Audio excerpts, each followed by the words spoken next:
மத்திய அரசின் சேவை வரியை கண்டித்து தமிழ் திரையுலகினர் சென்னையில் இன்று போராட்டத்தில் ஈடுபட்டுள்ளனர். சென்னை வள்ளுவர் கோட்டத்தில் தமிழ் திரையுலக சேர்ந்தவர்கள் உண்ணாவிரதம் இருந்து வருகின்றனர்.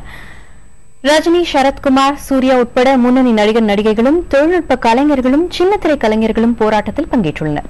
இந்த போராட்டத்திற்கு தயாரிப்பாளர்களும் விநியோகஸ்தர்களும் திரையரங்க உரிமையாளர்களும் ஆதரவு தெரிவித்துள்ளனர். போராட்டத்திற்கு ஆதரவு தெரிவித்து தமிழகம் முழுவதும் அனைத்து திரையரங்குகளிலும் இன்று பகல் காட்சிகள் ரத்து செய்யப்பட்டுள்ளன.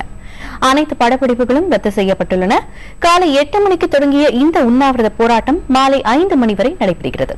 இதேபோல் தெலுங்கு, கன்னடம், மலையாளம் ஆகிய திரையுலகை சேர்ந்தவர்களும் போராட்டத்தில் ஈடுபட்டுள்ளனர். எல்லாருமே ஒழுங்கா டாக்ஸ் கட்டி ஒழுங்கா கவர்மெண்ட்டுக்கு டாக்ஸேஷன் கட்டினாதான் அவங்க மக்களுக்கு நல்லது செய்ய முடியும்னு எங்க கடவுளுக்கு தெரியும்.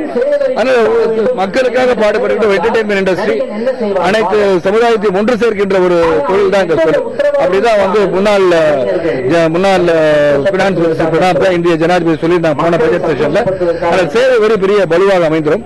அதை ரத்து செய்ய கோரி இன்றைய அடையாள உண்ணாவிரத நிகழ்ச்சி.